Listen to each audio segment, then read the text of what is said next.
Welcome to I May Be Wrong. I don't know what this world is coming to. But I don't think so. We're broadcasting from the greater Nashville area, the home of country music, beyond the borders of political correctness and politics. Facts and faith are our demarcations. Truth lights our path. Here's the Barry White of Podcast Radio, the Venerable Alfonso Ashworth.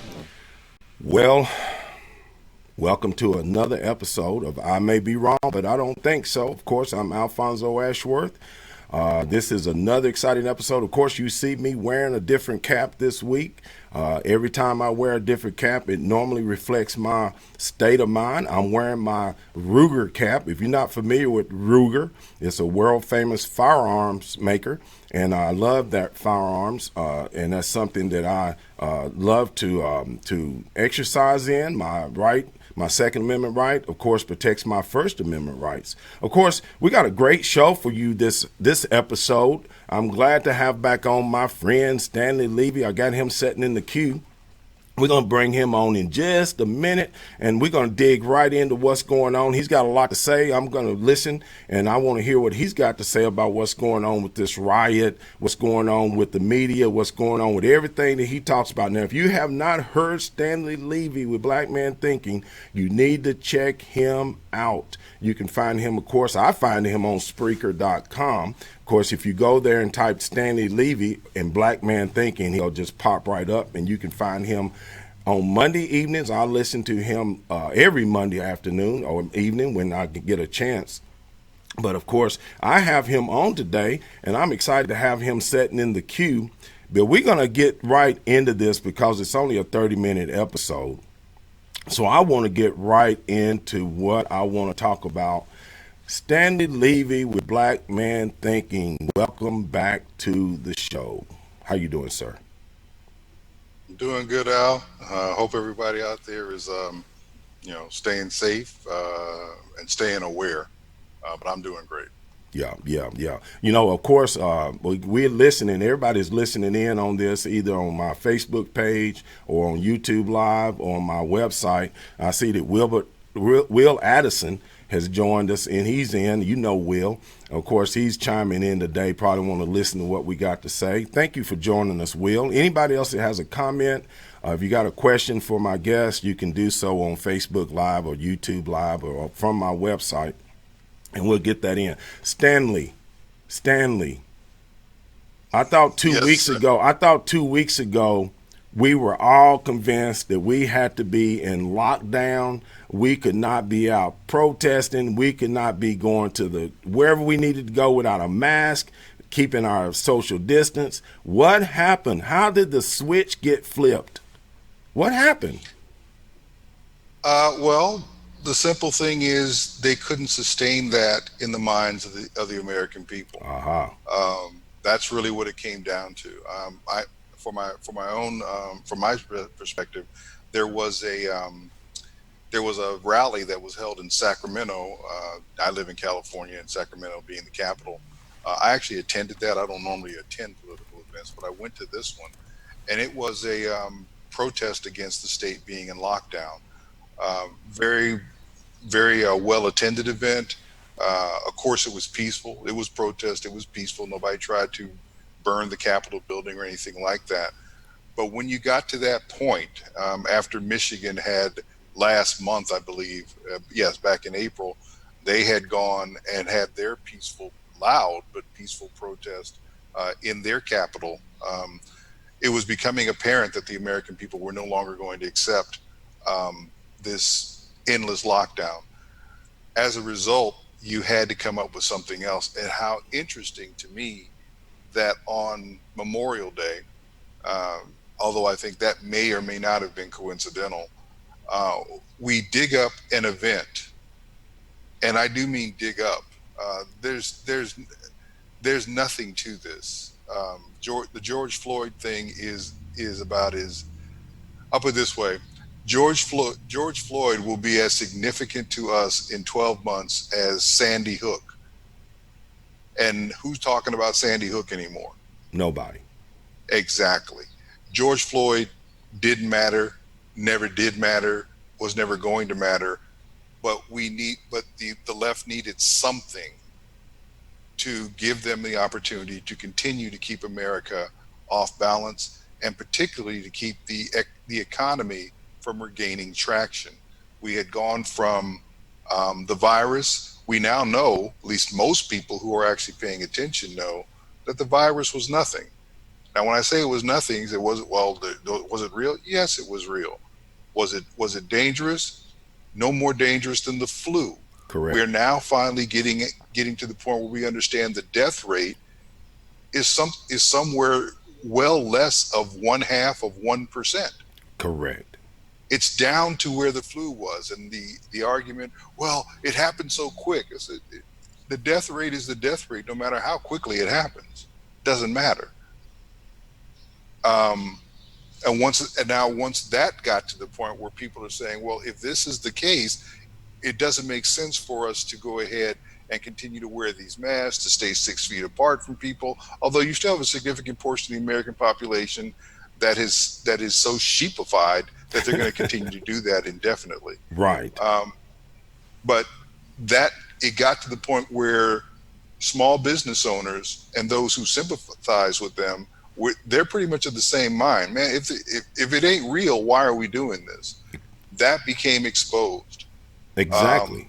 And from there, you ended up with the fact that the economy had to be shut down and there was no money, and so let's now empty the treasury, which is going to complicate economic recovery. That's intentional. That's done. And as much as I'll say it, I'm going to vote for Trump in November, but he's now complicit in this. None of this should have occurred. He should have looked for another way. I understand what he's up against in D.C., but the closing of the economy is not something that his fingerprints are not on. In the same way that he said that opening up the economy was on the governors, he should have said the same thing about closing the economy. There should not be any federal fingerprints on what's happening to the economy, but he put them there. And you know, we can, me and you agree on a lot of things, ain't no doubt about it. And you normally nail it to the wall when it comes to these issues because you do your homework. And you and I have been, going back and forth over these years about the federal government and what the federal government has to do versus what the states. And I've always been in the side of the states first. The federal government should only have limited input when it comes to what happens in our lives every day. And the state and the local down to the mayors and our communities have more to say, but they the ones have abandoned us. They've abandoned the worker. They have abandoned the citizens. Look what's happening in New York. Look what's happening in Oregon. Look what's happening across this country. The liberal mayors and the liberal governors have abandoned their constituents, all in the sake of what? Bringing down one president. And they're not actually trying to bring down the president. They're actually trying to bring down the country. Exactly. And when you say that, you're correct. But the issue is not the governors. The issue is not the mayors. The issue is the weak-mindedness and weak resolve of the people. Amen. That is where it comes down to. Because I always say this. Well, it's just we look at all the protests and all the violence at 26 cities and counting, et cetera, so on. I haven't noticed one yet where there is violence going on in a city that is not governed by a Democratic mayor, by a Democrat Party mayor. I haven't seen that yet. I'm not saying it's not the case. I just haven't seen it. So 26 cities, and it reminds you of 1968. For those who are old enough, and whether or not I am is another issue. But I am old enough to remember it. I was young, but 1968 was a terrible year. It had a 3-year run up from the Watts riots all the way up to 1968 and the Chicago convention for the Democrats. You had the Kennedy assassination, Robert Kennedy. You had, King was assassinated in 1968. The summer of 1968, you did not have to work hard with the Weather Underground, the Black Panthers, and all the other subversive groups that were operating in the country during that decade, you didn't have far to go to convince many Americans that the country was getting ready to fall apart. And there was only one reason or one answer for any of that, and it was given by a man that I don't have a lot of regard for, but that was Richard Nixon, and he said the words law and order. Yeah.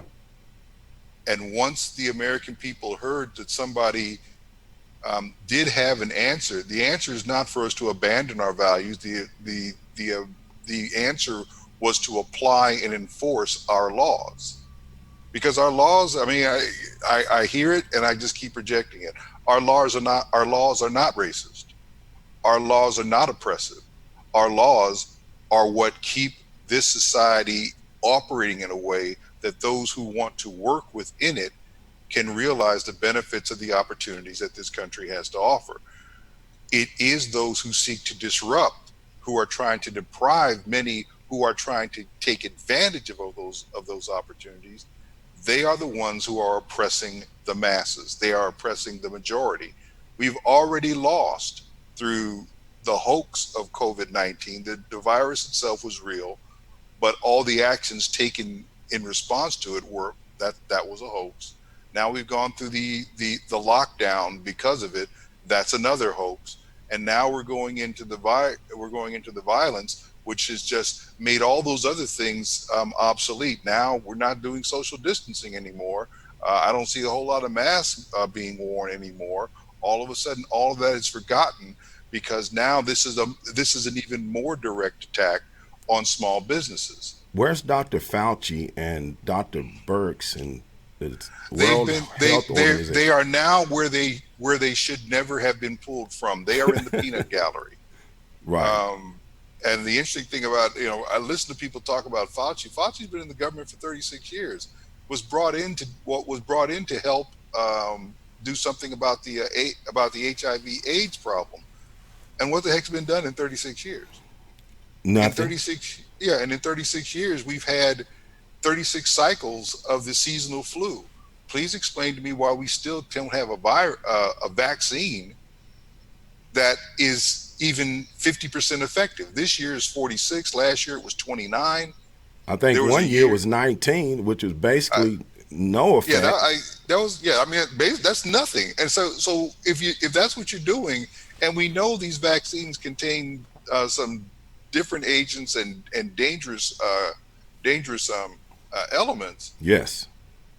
Why are we continuing to do that? And then there's the basic question: if Fauci in 36 years can't come up with an effective flu vaccine, please explain to me how the federal government is going to come up with an effective vaccine for a virus that they've not seen before. Because we see the flu in one strain or another every blasted year.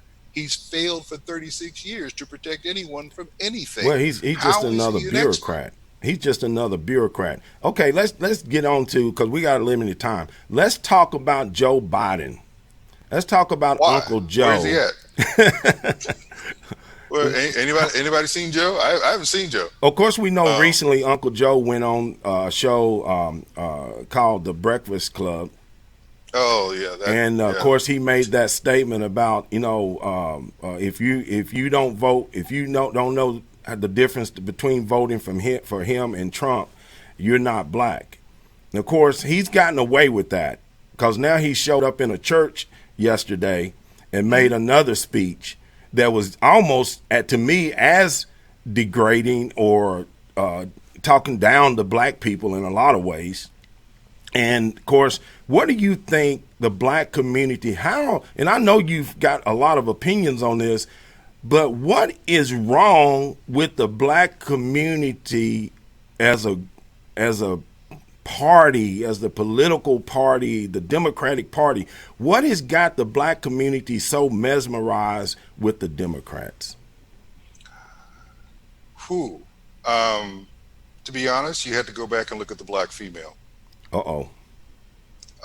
Because starting with the war on poverty, you had the effort, sustained and determined effort, to break up the black family and to and to isolate the black man by giving money directly to black females so that they could maintain homes with children where black men were absent. Okay. And the problem we have is, does that mean that every black woman is taking that money? No. Too many are. And the other problem is there is too much sympathy and empathy for those who would take money from the government and put their men aside. There was a time in this country where everyone looked down upon those, or not, well, I wouldn't say looked down upon. There was an issue. It was a matter of point of pride not to take government assistance. Correct. The black community welcomes it. And as a result, we welcome the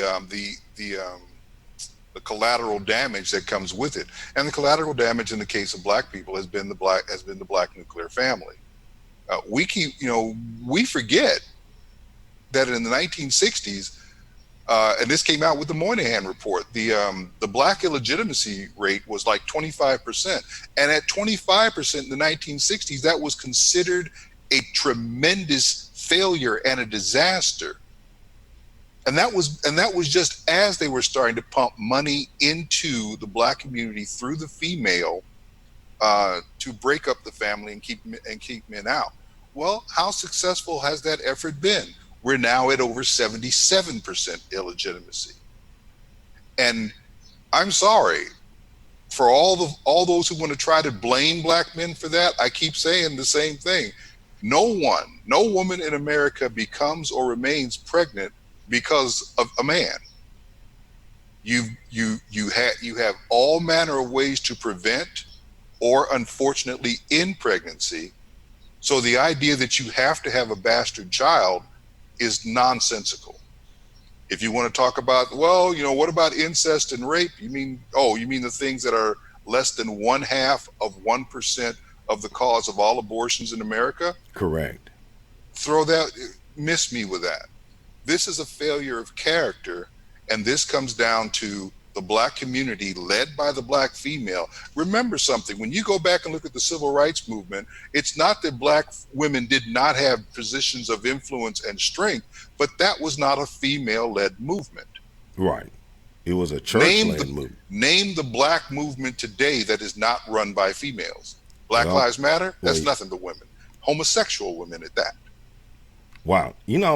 And this is why, one, I like having you on the show, because you get straight to the heart of the matter, and you know your facts. And that leads me to what is happening on the streets right now with the myth that somehow police officers are just hunting down and killing black men.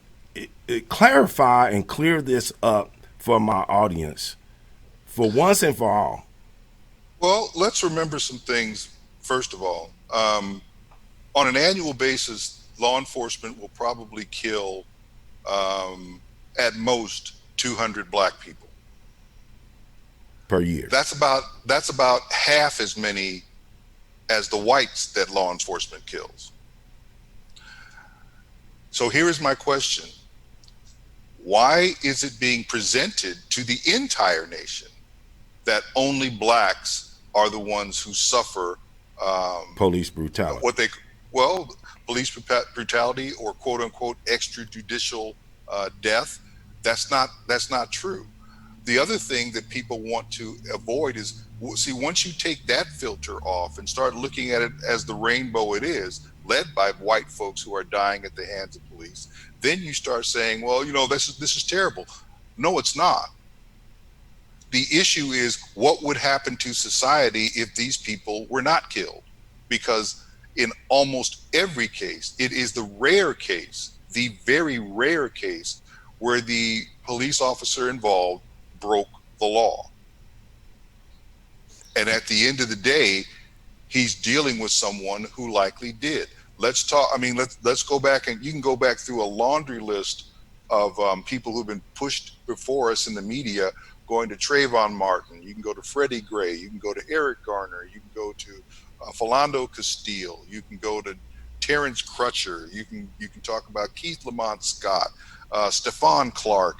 Uh, golly, there's any number of these that have been pushed before us in the news. Michael Brown, Right. And in almost every case, you are not pushing forward a black man that should be respected. And I'm like, let me get this straight. Of the 200 people that you guys kill, that get killed by the police every year, you want to pick those who are the most sketchy. And now we have, Ahmaud Arbery. He's another sketchy individual. You want to push those in front of us. I have 7,000 black people who are killed every year by blacks. Correct. Honor students, grandmothers, Children. business owners, people who are actually making a contribution. Yes. George Floyd spent years in jail in Texas, turned his life around, moved up to Minnesota and became a porn actor. Why the heck is he the face of anything black? Why would you choose? And if you think his selection is accidental, if you think Ahmaud Arbery's selection is accidental, if you think any of this is accidental, when you have to go combing through all the blacks who die by violence, and these consistently are the ones, Alton Sterling was another one, these consistently are the ones that you put before America as the black man who's being victimized. What are you telling the country about black men? Come on. And totally ignore, like you just said, the teachers, the lawyers, the doctors, people who are robbed at gunpoint and Exactly. murdered for just being who they are, like the officer Mr. Doran. Yeah, David Doran, the retired captain that was just gunned down because he was trying to protect his friend's business, and people just ignore it as if it doesn't happen. Well, I'm not going to say you. I came to the conclusion because it was the only one that fit all the circumstances. You are dealing with people who want to end the country. They are Americans in name only. They're not Americans. They just happen to have citizenship. And it's remarkable and depressing in some ways to me to understand just how many people who share my skin tone hate this country so much that for melanin's sake they would destroy the country, not even understanding at the end of the day they were never wanted or respected by those who are using them to the point that they will ever benefit from the destruction of the country that they're trying to cause. They don't get it. Of course, you're talking about the white liberals, who the white white liberals are the least American of American citizens that there are, because they know what's going on.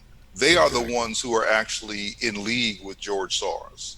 George Soros is funding a significant portion of this, and now you have all the diversion and the pushback and the deflection, where we know that Antifa or Antifa, however you want to pronounce it, we know that the all black clad under 30 white kids are behind a lot of the violence. Correct. And now you have all this deflection. Oh no, it's white supremacist groups.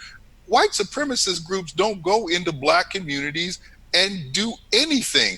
That ended when the Klan was put down. When they were dismantled. Klan hasn't killed anybody in America who's black since 1981. And when they did, Jeff Sessions helped put that clown on death row.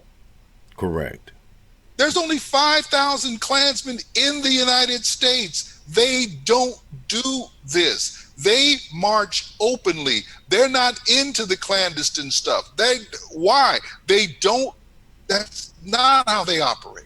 Well, someone. But we keep talking about it. Someone in the chat room just asked, "What about one world order? How's this?" Because we only got a couple of minutes. One world order. You mentioned George Soros. Let's wrap it up. Of course, we're talking to Stanley Levy with Black Man Thinking, and I really appreciate you coming on, brother. One world order. What's going on, and how is this going to affect us in the next few months and years? Well, you have to understand something about George Soros. George Soros is definitely part of the One World Order movement. And all of that hinges on one thing. We have to get people to abandon any identities that set them apart one from another. Correct. And national identities are one among the strongest one, because national identities actually cross over race and ethnicity. If I can get rid of that and break people into smaller and smaller groups where their identity is less and less meaningful, then I can rule them all. And I've said this, I think I said this on your show, there are only two countries that matter in the entire world with respect to individual liberty. The United States is one and Israel is the other. And of course, if you take out the United States, Israel is simply not strong enough on her own in the natural to withstand this. Right. Everything you're seeing right now is the idea of how do I get the American people to abandon their national identity. That's what this is about. If you can do that, if you can get them to accept vaccination, if you can get them to accept that the government can shut down their businesses at any point in time, that's about as un-American as you can get. How is it that myself as a free American have to submit to the government telling me that I cannot pursue economic liberty, which, by the way, is the only liberty that matters? The Bill of Rights means nothing. The Bill of Rights is there to protect people in their pursuit of economic liberty. And I don't know why people don't understand. Well, I know why the left doesn't understand that. What I don't get is how those who are not committed to the left do not understand that, of course, if I've built up a business, if I've gone out and acquired property to care for myself and my family, and someone who has nothing to do with that and has no concern for me or my family seeks to take that from me, yes, I will kill them, because my family matters and thieves do not. If you want to come and ask me for what I have, then that's one thing. But to try to take it, I'm sorry, I will kill you. Well, and I've been saying it, and I'll keep saying it. Shoot the looters. I mean, yes. You're out there looting. You know the risk you're taking. Well, the thing is now they don't, because the left has worked overtime to try to tell people that looters, your property is not more important than their lives. Well, and the thing is, that is a statement spoken by those who own nothing. Exactly, or they get it from others. They get their careers from others. They they like parasites. They just live off of others. But Stanley, we're about ready to wrap things up. Big guy, tell my audience where they can find you, my friend. Okay. Well, Monday nights from 7 to 9 Pacific time, which means 10 to midnight Eastern, I'm on Mojo 50 Radio, mojo.com. I'm also, and you said you find me on Spreaker. Yeah. There are other outlets like that. I need to keep better track of that. But also, I can be found on Facebook. I have my personal page, Stanley Levy. I have my show page, Black Man Thinkin, which has become a little bit more popular of late. It has. It's pretty interesting. I also have a Twitter account, but I'll be honest, Twitter is too obvious with their bias against those who do not lean left. So I don't do much on Twitter at all. But again, Facebook, and you can catch the podcast. And not to mention if you find me on Facebook, I do a lot of things, but I don't run. You don't run, brother. I tell you, I share your post. I listen to what you say, and I admire what you do every day. And man, I really thank you for getting up today and coming on and sharing your thoughts with the audience. And of course, you got a lot to do, and we'll stay in touch. And I'll have you back on soon, hopefully. And who knows, we may end this thing before it gets too bad. But God bless you, my friend. God bless you, Al. Of course, that's my friend Stanley Levy with Black Man Thinkin.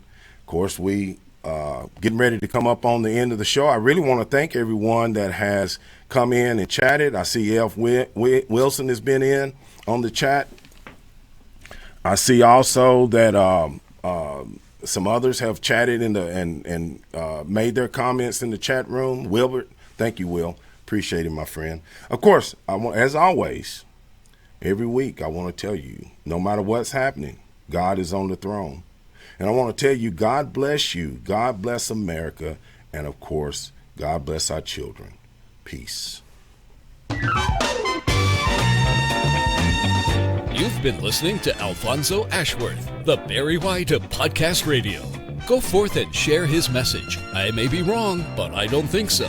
Remember, no two people can ever occupy the same place at the same time. You were uniquely and wonderfully made. Born an original.